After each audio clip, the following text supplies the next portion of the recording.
Alright, we're gonna run another match. Here we go. Welcome to another match of Ether Raids. And yeah, we're gonna go with this team. Little bit of open attack here, not much of a threat. We get to see Yenfei do his new thing, and we get to see the terrain effect as well. So those are really the only two things that are going on here. So we're just gonna go up and take out the defensive units one by one. And I mean, obviously, we could probably just leave Flier for last, legendary Flier. Will be interesting to see what they give him in his refine and remix. I mean, I don't even think edge scales is going to make him any better than he current. Well, I mean, by the time that comes around, where are we? Shez, legendary female Shez. So we're actually pretty far on the remix scale or timeline, I feel like, because I feel like legendary Shez feels pretty recent, so we should be getting a couple of the new age legendaries soon. I mean, I can see Hinoka getting a remix and refined soon, legendary Hinoka, and she still I feel has the capability of being a decent unit with her sweep effect and just damage output, because armor effectiveness, that's not a bad thing, that can't go bad. The only downside to it is whether or not you're just able to do enough damage. I mean, look at all the Makayas, of course. But yeah, we're going to go through this. Don't know what they can do to fix this Flier. In terms of dragons, I mean, dragons, unless you're just good to begin with, you don't get very much as a dragon. But yeah, I think I was talking about the Halloween units. Freya, very, very powerful. Surprisingly so. Comet does, I think maybe it's just in her hands or on her. Maybe not. Maybe it'll do decently well on the Makayas too, but on Freya, or for Freya specifically, it works very well with her kit. I can't think of how you would go about even upgrading her as a unit. There's what do you even give her to make her better? You know, A skill, B skill, otherwise. I don't really think there's much that will push her more than 10% more in terms of damage output. I think she's as good as she's going to be until they release some type of new offensive special or, new passive. Which is good for her, at least as a colorless mage. Colorless mage, it kind of ensures that she'll age decently well in comparison to, Arvel. I mean, man, I was really hoping for more out of Arvel in the refine and remix department. I was really hoping for more there, more true damage, more stats, just more numbers, and again, that's another one that I didn't give the goods to. And colorless mages need it, just at the very least, because of the neutral matchups. They tend to age out very, very quickly. Look at the Lysithia, T Lysithia. Oh man, tongue tied. T Lysithia.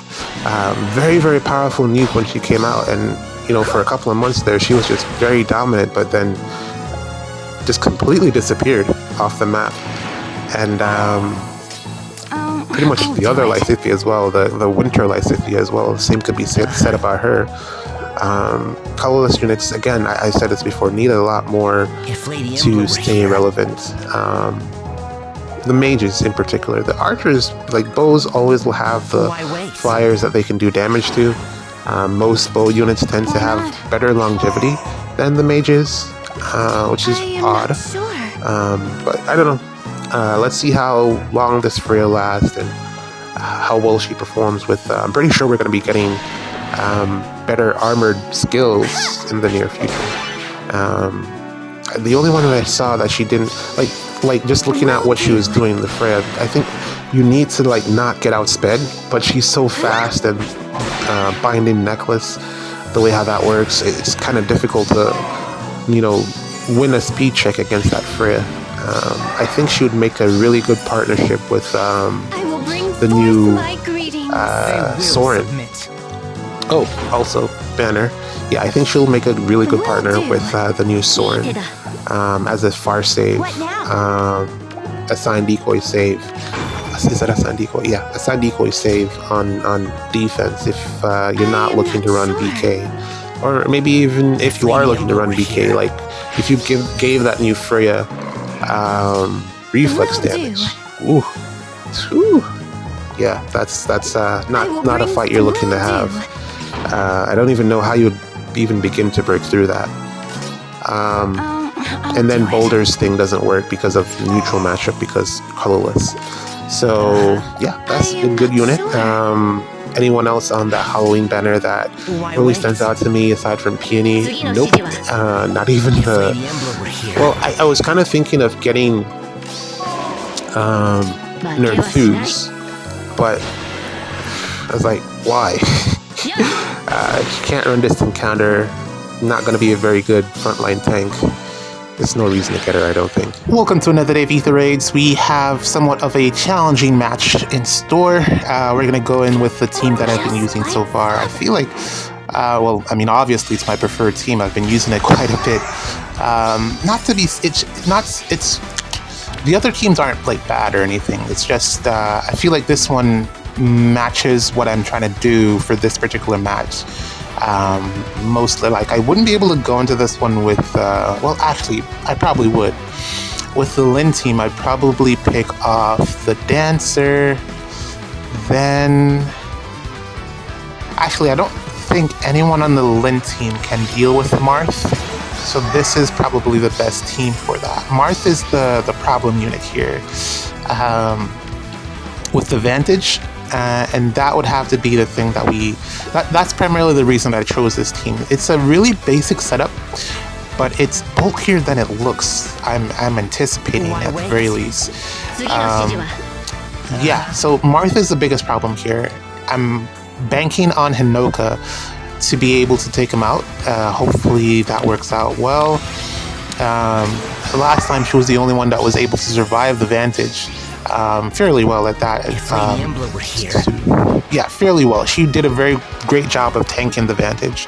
But this one has a Brave hit, so because of the Erica ring. So I don't know how much that will factor into her being able to survive against this Marth.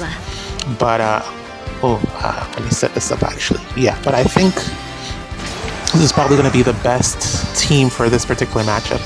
I could have tried to tank it with my own Marth, and that would have been probably the easiest approach. But then Frozen would have played a part in my survival, which could have been problematic. So yeah. Yeah, I don't know. I feel like this is the right pick. The other option was to try to shut down the Dancer, but I don't think I would have won the res check with my, what's her name? Baby Golveg. I don't think I would have won the res check there. So we're going with this team. We're gonna go up here and see if Hinoka can do it. We got the undefended here from Elm. Let's see. Ooh. 80 times 2. A lot of drive support. We'll get that, but Trap Gamble, I'm not sure. The traps here are in a very awkward place for me as well for a melee matchup. I'm thinking it's probably going to be best to try to figure out a way to get them to move, to hit and run this. But who do I hit with is the question.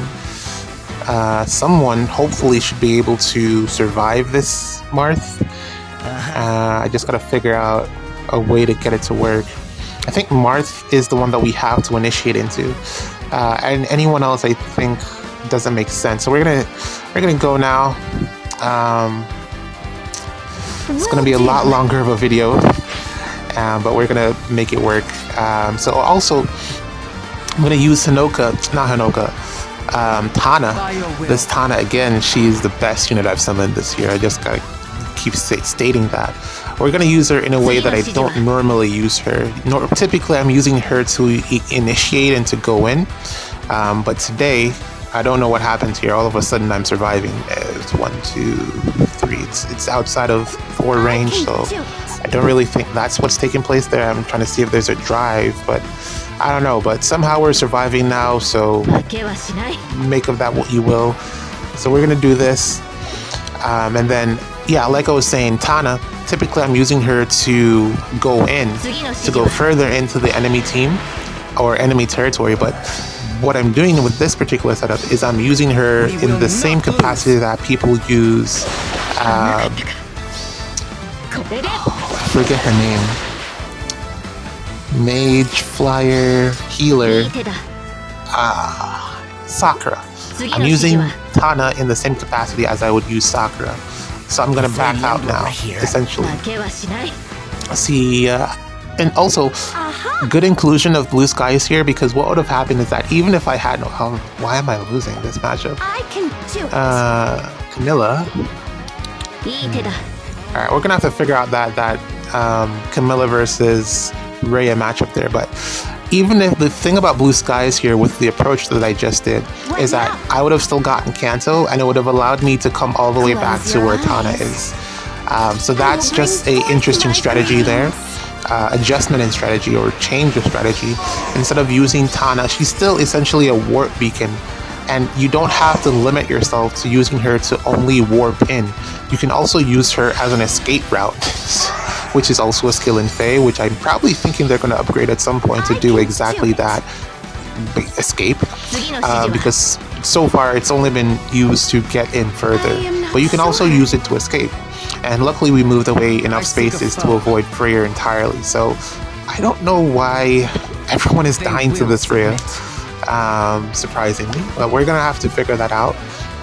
The biggest threat on the map was the Marth, and he's gone, so we're gonna take our time and try to solve this puzzle. We have a lot of pieces, and we also have Leon, dual Leon as well, on the following turn to pop out, and we'll see if he can help us out as well. So yeah, another, just wanted to point that out, interesting use, or another reason that I highly value Tana. She's just so versatile, and it's really just down to, in terms of positional play, and it's really just down to how creative you can be, or yeah, how creative you are when it comes to using this Tana, New Year's Tana. She's very, very good. I'd recommend that everyone get a copy of her. Nomaha? I don't know how you say his name, but the one that does the thing where he warps to the traps, or allows you to warp to the trap. He's also interesting as well, but he doesn't have disarm trap, which means warping to the trap kind of irrelevant. But also, I guess in this situation it would work out in a sense, because traps are always close to where the enemy team is. But he's also a similar unit to New Year's Tana, so if you have him, I guess you can do some of the similar things that Tana can do, but maybe not, because to be fair, the traps are always going to be all the way up. Usually they're not going to be in the back row, so Tana is still a better option in my opinion. Also combat wise, I feel like Tana is better, depending on how you build around her. So yeah, just a lot of uses for this Tana. Very good pickup. And the only other unit that I want, and I still haven't gotten, and I knew she was on a rerun, but I just didn't have the orbs at the time when I was trying to get other things, is that Lapis, that Summer Lapis. I definitely think there's a unit in there. I've been trying to think of ways to use Bridal Lapis in light season, because basically it's the same thing. It's just that I just haven't figured it out yet, and there's just other units that are better, that it just makes more sense to use. But I think worst case scenario, she is there, she's on one of the teams, so worst case scenario, you'll probably see that Bridal Lapis at some point to help me take off. And also, I just don't have the space to put her on a team in the first slot team to do anything. So we got Leon now, and they got Felix, which I guess is fine. The debuffs are really hurting me, and they're chained. We also got hit with Frozen, so... Okay, we can get the Hathrons. It's just to figure out what to do after that. What now? And earlier there was the Flier. If you probably saw me pointing at it. I was trying to figure out why Thor was not able to warp in behind Flier, whereas Hinoka could. It's probably down to the fact that Hinoka's warp is based off where the terrain effect is, and Thor's warping is really just based off closest unit, but that doesn't allow her to warp in behind the unit, which is unfortunate. But I don't know, I just thought it was a little bit weird that Hinoka had that additional space to warp into, whereas, you know, based off proximity, Thor should also be able to do it as well. But yeah, I guess that's probably solving the problem, while also stating what the problem was. At the time, I couldn't figure it out, but I think I've gotten the conclusion. So yeah, we're gonna go up here, test out some traps, and then move in from there. We're gonna test the traps with Tana. I don't know. I think I want to test the. I don't know which one actually, because we need to get the space in front of Neathhogger, I think, is the best option. There's more room there, but I don't know which one of these two traps makes sense to test. Or maybe they just move back.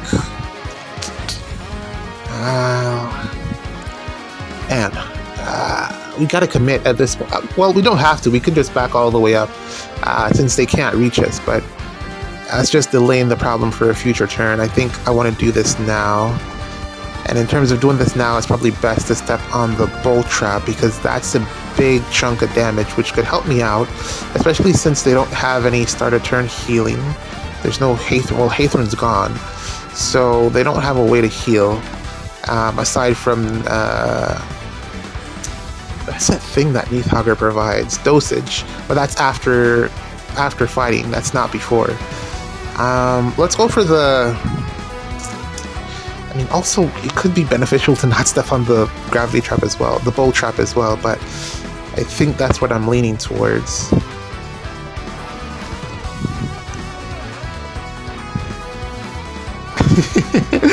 The gamble, the trap gamble, the good old trap gamble, I just don't know which way to go. And I also need to create a space that I can attack Felix from. And I don't know. I can hardly wait. Alright, so it's a good 10 damage is actually not very useful. I was hoping for a 50 there, well, we only got 10. Not useful in the slightest. I will do my best. Not able to double Felix because, of course, he's fast. I can hardly wait. None of these look good. Okay, we're gonna swing on. We're gonna reposition and then swing on Felix, because we can't kill anyone here since Leon isn't doubling. Maybe I should swap this to Leon, but I still. I haven't figured out. I think there has to be, like, when he I attacked Ryoma in one of the previous videos, and Ryoma didn't lose his action, so I completely forgot how Leon's weapon worked. Whereas it means that someone has to be there to take to within 3 spaces. It won't. If there's no one within 3 spaces, then no one gets hit with the end action status effect. So yeah, just a reminder. Don't know why Thor is dying to this Plumeria here, aside from the miracle from Rhea. 1, 2, 3.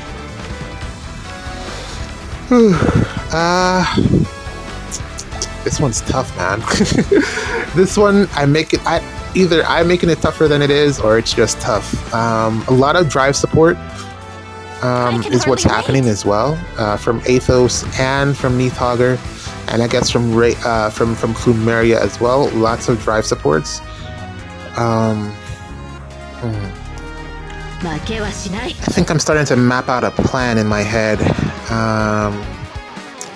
Just gotta move a few pieces around, and we should be good to go. I think I should be able to clear this on this turn. I'm gonna chip down Felix, and then we'll allow either any one of my units, even Thor, should be able to pick him out when he's down to 1 HP. And we also have the spot to initiate from. We end action on the Neathhogger. I can do it. By your will. So we could do this if we wanted. I think Camilla is. Ooh, we got Plumeria now. Okay. Out of all of my units, I think it makes the most sense to take Felix with Camilla, because she has the highest potential to be able to take out Neathhogger, and she has so much space to warp into. So, I seek a foe. Close. Miracle saving They her. will submit. That's all just down to Miracle. We survived there. What now? Oh, we die still. Why not? Alright, it's the debuffs. The debuffs are killing. I don't know why this Rhea is so tough. This is very peculiar. I know that she has the low, so that's kind of neutralizing my entire treachery thing. But I should still be able to take her out with Camilla here. I'm not. Oh, it's the frozen. Frozen is slowing me down.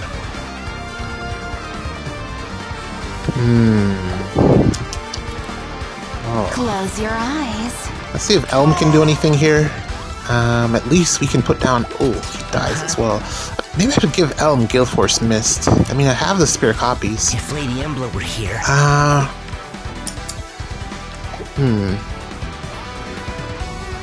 I can do it. Someone said, oh, I don't remember who it was saying that Gale Force Mist should have done extra damage instead of had the flat damage reduction. And I mean, there's a point there, but I don't think the point of Gale Forcing is to get extra damage output. It's kind of the antithesis of what Gale Forcing, the core of Gale Forcing is, which was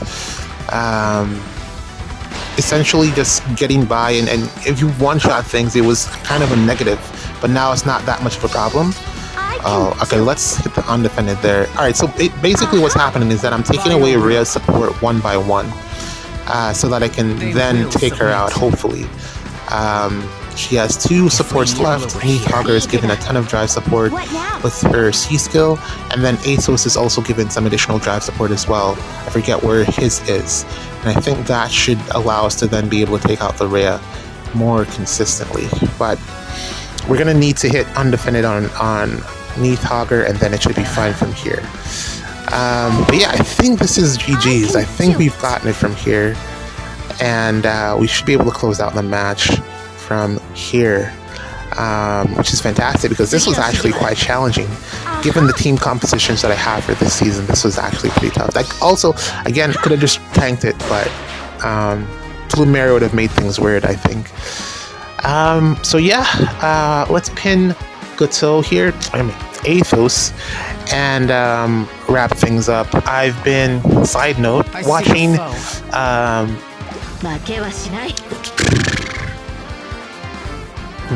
Black Mirror. I actually forgot the name of the show. There we go. We finally are able to take out the Rhea by removing a ton of her support. Thor with the GGs here helping us out, and we're just left with Athos, and we can get the bots and close it off from here. So yeah, watching Black Mirror, that episode with Jesse Pinkett, or Jesse, what was the guy from Breaking Bad, Jesse? That episode with him was so real, man. Basically, they had a cyborg, and they were swapping bodies with the cyborg, or swapping minds, and his family died and stuff. Man, that episode was very, very irritating to watch, and just despicable what happened. If you haven't watched Black Mirror like me, if this is your first time hearing about it, highly recommend it. At least, season 1 so far has been fantastic. That's where I'm at, and I'm gonna keep watching to see how it develops from here. But it's very good. Some episodes better than others, but we'll see where it goes. Tough match out the door. GG's.